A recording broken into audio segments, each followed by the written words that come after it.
Մեծարգո պարոն Հասանով, իմ և բոլորիս անունից շնորհակալություն ենք ձեզ հայտնում նիստերը փայլուն վարելու համար։ Հարգելի գործընկերներ, կրկին շնորհակալություն եմ հայտնում իմ տեխնացությունն առաջադրելու և իմ օգտին քվեարկելու համար, սա ինձ համար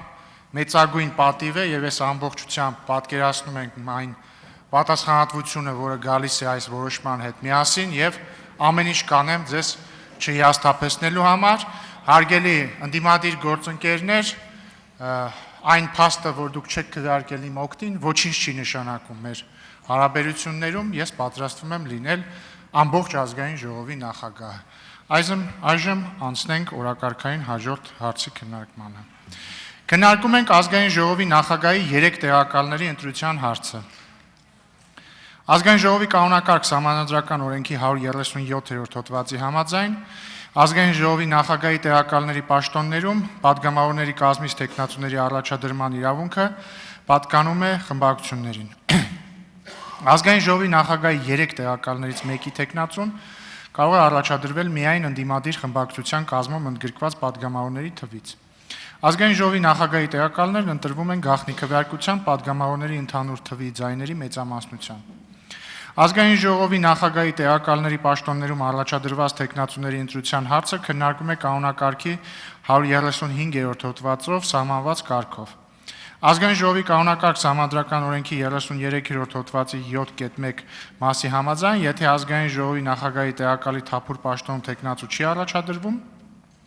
կամ առաջադրված նույն թեկնածուն 3 անգամ չի ընտրվում, ապա այդ տեղակալի ընտրության հարցի քննարկումը համարվում է ավարտված և քննարկում է ազգային ժողովի նախագահի հաջորդ տեղակալի ընտրության հարցը։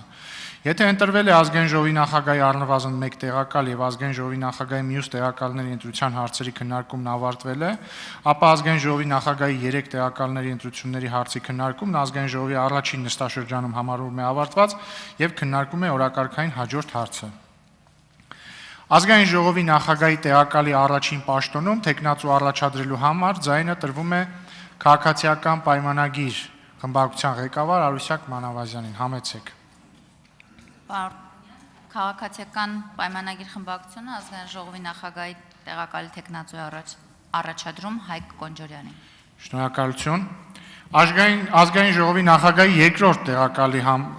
պաշտոնում թեկնածու առաջադրելու համար ձայնը կրկին տրվում է Քաղաքացիական պայմանագիր խմբակցության ղեկավար Արուսյակ Մանավազյանին։ Քաղաքացիական պայմանագիր խմբակցությունը ազգային ժողովի նախագահի տեղակալի թեկնածու առաջադրում Վահագն Ալեքսանյանին։ Շնորհակալություն։ Ազգային ժողովի նախագահի տեղակալի 3-րդ պաշտոնում ընդդիմադիր խմբակցության թեկնածու առաջադրելու համար ձայնը տրվում է Ուժեղ Հայաստան խմբակցության քարտուղար Տիգրան Աբրահամյանին։ Ուժեղ Հայաստան խմբակցությունը ազգային ժողովի նախագահի տեղակալի պաշտոնում առաջադրում է Արամ Պողոսի Վարդևանյանին։ Շնորհակալություն։ Այսպիսով ազգային ժողովի նախագահի տեղակալի 3 թեկնածուներն են 3 պաշտոնների համար՝ Հայկ Կոնջորյանը, Վահագն Ալեքսանյանը և Արամ Վարդևանյանը։